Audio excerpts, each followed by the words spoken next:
Hello friends. ஒரு quality stock portfolio உருவாக்குவதற்கான இம்பார்ட்டண்ட்டான ஃபேக்டர்ஸ் மற்றும் எந்தெந்த ஏரியால அதுக்குரிய நாலேஜ் வேணுங்கிறத பத்திய ஒளிபரப்ப பார்ட் 1ல பார்த்தோம். அதனுடைய தொடர்ச்சியை இந்த வீடியோல தொடரலாம். இந்த ஒளிபரப்புல நம்ம முதல்ல பார்க்க இருக்கிறது கம்பெனி அனாலிசிஸ். ஒரு கம்பெனியுடைய ஷேர்ல இன்வெஸ்ட் பண்றதுக்கு முன்னாடி அந்த கம்பெனியை பத்தி அனலைஸ் பண்றது இன்வெஸ்ட்மெண்ட்டுடைய சக்சஸ்க்கு ரொம்ப இம்பார்ட்டன்ட் ஆனது. ஒரு நிறுவனத்தின் டீடைல்ஸ் கம்பெனி அனாலிசிஸ்ல financial health, earnings report, management effectiveness, competitive advantage மற்றும் growth ப்ராஸ்பெக்ட்ஸ் போன்ற கீ ஆஸ்பெக்ட்ஸை கொண்டது. ஃபினான்ஷியல் ஹெல்த் ஒரு கம்பெனியுடைய தரோ கம்பெனி அனாலிசிஸ் உடைய ஃபவுண்டேஷன்.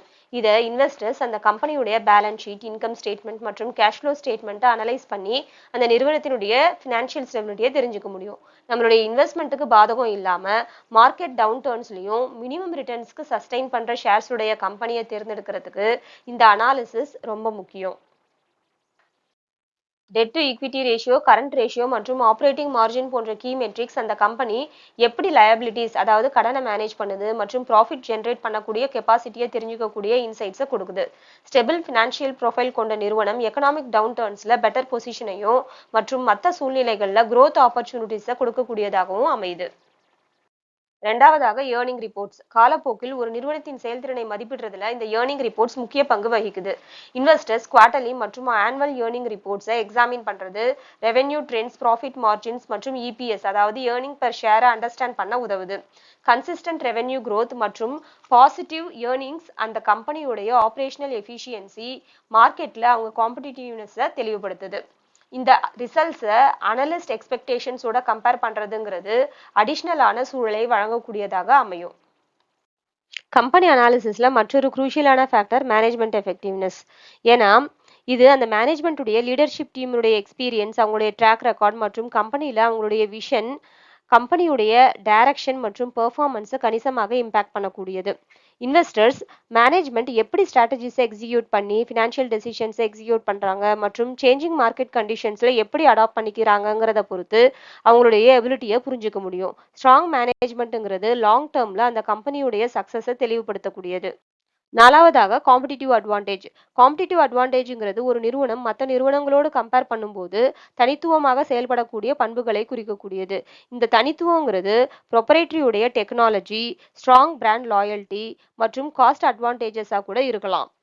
மார்க்கெட் பிளேஸில் கம்பெனியுடைய பொசிஷனை புரிஞ்சுக்கிறதுங்கிறது காம்படிட்டிவ் ப்ரெஷரில் அந்த கம்பெனியுடைய ப்ராஃபிட்டபிலிட்டியை சஸ்டெயின் பண்ணக்கூடிய கெப்பாசிட்டியை அளவிட உதவுது. ஃபைனலா கம்பெனியுடைய மார்க்கெட் ட்ரெண்ட்ஸை அனலைஸ் பண்றது, அதனுடைய எக்ஸ்பான்ஷன் பொட்டன்ஷியல்ஸ் மற்றும் இனோவேஷனை ஆக்சஸ் பண்றது growth ப்ராஸ்பெக்ட்ஸை தெரிஞ்சுக்க உதவுது. அடிஷ்னலா investors industry growth rates, market share, பைப்லைன்ல இருக்கிற நியூ ப்ராடக்ட்ஸ் போன்ற ஃபேக்டர்ஸை கன்சிடர் பண்ணணும். இப்படி நம்பிக்கைக்குரிய வளர்ச்சி பாதைகளை கொண்ட நிறுவனங்களை அடையாளம் காண்றதுங்கிறது இன்வெஸ்டர்ஸ் அந்த வளர்ச்சி பாதையின் லாபத்துல தங்களுடைய இன்வெஸ்ட்மெண்ட்டை பெருக்கக்கூடிய வாய்ப்பை அடைய உதவுது.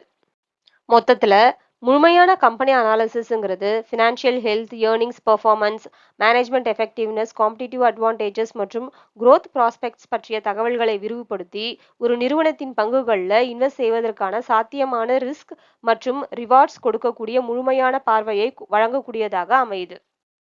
ஷேர் இன்வெஸ்ட்மெண்ட்ல அடுத்து கன்சிடர் பண்ண வேண்டிய முக்கியமான ஏரியான்னு பார்த்தீங்கன்னா டைவர்சிஃபிகேஷன். டைவர்சிஃபிகேஷனுங்கிறது இன்வெஸ்ட்மெண்ட் உடைய ஃபண்டமெண்டல் பிரின்சிபிள். இதனுடைய மெயின் எய்ம் என்னன்னா இன்வெஸ்ட்மெண்ட்டை டிஃப்ரெண்ட் ஃபினான்ஷியல் இன்ஸ்ட்ருமெண்ட், இண்டஸ்ட்ரீஸ் மற்றும் அதர் கேட்டகரிஸில் டைவர்சிஃபை பண்ணி ரிஸ்கை குறைக்கிறது. மற்றும் இதனுடைய கோர் ஐடியான்னு பார்த்தீங்கன்னா டைவர்சிஃபைட் போர்ட்ஃபோலியோங்கிறது ஓவரால் போர்ட்ஃபோலியோவில் புவர் பர்ஃபார்மிங் அசட்ஸ் உடைய இம்பாக்டை மினிமைஸ் பண்ணி எல்லா விதமான மார்க்கெட் வாலட்டாலிட்டிலையும் கம்ஃபர்டபுளான குஷனை கொடுக்கக்கூடியதா இருக்கும். இன்வெஸ்ட்மெண்ட்டை டிஃப்ரெண்ட் செக்டர்ஸில் ஸ்ப்ரெட் பண்ணுறது குறிப்பிட்ட அந்த இண்டஸ்ட்ரி இல்லைன்னா அசட் கிளாஸ் சம்மந்தப்பட்ட டவுன் டர்ன்ஸில் பிரதிபலிக்கக்கூடிய பொட்டன்ஷியல் லாஸஸை மிட்டிகேட் பண்ண உதவுது. ஷேர் இன்வெஸ்ட்மெண்ட்ல கன்சிடர் பண்ண வேண்டிய முக்கியமான ஃபேக்டர்னு பார்த்தீங்கன்னா இன்வெஸ்ட்மெண்ட் ஹாரிசான். இன்வெஸ்ட்மெண்ட் ஹாரிசானுங்கிறது முதலீட்டாளர்கள் அவங்களுடைய ஃபண்ட்ஸை எந்த காலகட்டத்தில் எடுக்கணுன்ற டைம் பீரியட்ஸை முன்னாடியே திட்டமிடக்கூடிய பிளானை குறிக்குது. ஏன்னா இந்த பிளான் டைரக்டா எந்த அசட் டைப்பை செலக்ட் பண்ணணும், லெவல் ஆஃப் ரிஸ்க் மற்றும் எதிர்பார்க்கப்படும் வருமானத்தை டைரக்டா இம்பாக்ட் பண்ணக்கூடிய இன்வெஸ்ட்மெண்ட் ஸ்ட்ராட்டஜியை பிளான் பண்றதுல குரூஷியல் ரோலை பிளே பண்ணுது. ஒருத்தருடைய இன்வெஸ்ட்மெண்ட் ஹாரிசானை அக்யூரேட்டா அண்டர்ஸ்டாண்ட் பண்றது அவங்களுடைய ஃபினான்ஷியல் கோல்ஸோட அலைன் ஆறது மட்டும் இல்லாம துல்லியமான இன்வெஸ்ட்மெண்ட் சாய்ஸை செலக்ட் பண்றதுக்கும் முக்கியமானது. இதுக்கு இன்வெஸ்டர்ஸ் அவங்களுடைய ரிஸ்க் ஹாரிசான், லிக்விடிட்டி நீட்ஸ் மற்றும் பொட்டன்ஷியல் மார்க்கெட் டெவலப்மெண்ட் பத்தி அசஸ் பண்ணணும். உதாரணமா ரிட்டையர்மெண்ட் நெருங்கக்கூடிய இன்வெஸ்டர்ஸ் அக்ரெசிவ் growth இன்வெஸ்ட்மெண்ட்ல இருந்து மோர் கன்சர்வேட்டிவ் ஆப்ஷன்ஸ் அவங்களுடைய வெல்த் ப்ரொடெக்ட் பண்றதுக்காக ஷிஃப்ட் பண்ணக்கூடிய வாய்ப்புகள் இருக்கு. மாறா younger investors longer horizon growth ஆப்பர்ச்சுனிட்டிஸை ஃபோக்கஸ் பண்ணி ஷார்ட் டேர்ம்ல வாலட்டாலிட்டியை புரிஞ்சு long term time horizon choose பண்றது உண்டு. இண்டிவிஜுவல்ஸ் அவங்களுடைய தனித்துவமான டைம் ஹாரிசானை சூஸ் பண்றது அவங்களுடைய ஃபினான்ஷியல் ஆப்ஜெக்டிவ்ஸை சிறப்பாக அடைவதற்கான வாய்ப்புகளை அதிகரிக்குது.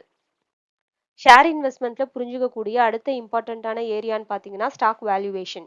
ஸ்டாக் வேல்யூவேஷனை கம்பெனி ஷேருடைய இன்ட்ரின்சிக் வேல்யூ அதாவது ட்ரூ வேல்யூவை கால்குலேட் பண்ணி அதனுடைய மார்க்கெட் ப்ரைஸோட கம்பேர் பண்ணும்போது அந்த பங்கினுடைய விலை ஓவர் வேல்யூடா அண்டர் வேல்யூடா இல்லைனா ரீசனபிள் ப்ரைஸில் ட்ரேட் ஆகிட்டு இருக்காங்கிறத கண்டுபிடிக்கலாம். அக்யூரேட் ஸ்டாக் வேல்யூவேஷனுங்கிறது இன்வெஸ்டர்ஸ்க்கு சாத்தியமான முதலீட்டு வாய்ப்புகளை அடையாளம் கண்டு அது ரிலேட்டடான ரிஸ்கை எஃபெக்டிவாக மேனேஜ் பண்ண உதவுது. ஸ்டாக் வேல்யூவேஷனுடைய பிரைமரி மெத்தட்ஸ்னு பார்த்தீங்கன்னா பிரைஸ் டு ஏர்னிங்ஸ் ரேஷியோ மற்றும் டிஸ்கவுண்டட் கேஷ் ஃப்ளோ அனாலிசிஸ். இதில் பிஇ ரேஷியோங்கிறது ஸ்ட்ரைட் ஃபார்வர்டான மெட்ரிக்ஸ். கம்பெனியுடைய கரண்ட் ஷேர் ப்ரைஸை அதனுடைய ஏர்னிங்ஸ் பெர் ஷேரோட கம்பேர் பண்ணுறது. இந்த ரேஷியோ இன்வெஸ்டர்ஸ் அவங்க ஏர்ன் பண்ணுற ஒவ்வொரு ரூபாய்க்கும் எவ்வளவு செலவு பண்ண தயாராக இருக்காங்கன்றதையும் ஒரே இண்டஸ்ட்ரியில் இருக்கிற பல்வேறு கம்பெனிஸுடைய வேல்யூவை கம்பேர் பண்ணி பார்க்குறதையும் ஈஸியாக்குது.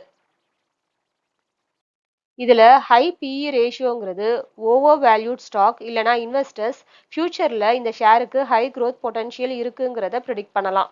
லோ பிஇ ரேஷியோங்கிறது அண்டர் வேல்யூட் ஸ்டாக் இல்லைனா அதனுடைய வேல்யூவை அடைவதற்கு சில சேலஞ்சஸை ஃபேஸ் பண்ணுதுங்கிற கண்ணோட்டத்தில் ஆராயலாம். மற்றொரு மெத்தடான டிஸ்கவுண்டட் கேஷ் ஃப்ளோ அனாலிசிஸ்ங்கிறது ஒரு நிறுவனத்தின் ஃபியூச்சர் கேஷ் ஃப்ளோ உடைய ப்ரெசென்ட் வேல்யூவை கால்குலேட் பண்றதன் மூலம் விரிவான அணுகுமுறையை எடுக்குது. இந்த மெத்தட் அந்த கம்பெனியுடைய ப்ரொஜெக்டட் ஃபியூச்சர் கேஷ் ஃப்ளோவை எஸ்டிமேட் பண்ணி சரியான டிஸ்கவுண்ட் ரேட்ஸை பயன்படுத்தி ப்ரெசென்ட் வேல்யூவை கால்குலேட் பண்றதை குறிக்குது. டிஸ்கவுண்ட் கேஷ் ஃப்ளோ அனாலிசிஸ் கம்பெனியுடைய ஃபினான்ஷியல் ஹெல்த் மற்றும் growth பொட்டன்ஷியல்ஸை டீப்பா அண்டர்ஸ்டாண்ட் பண்ணி ஷேருடைய வேல்யூவை நுணுக்கமாக மதிப்பிட உதவுது.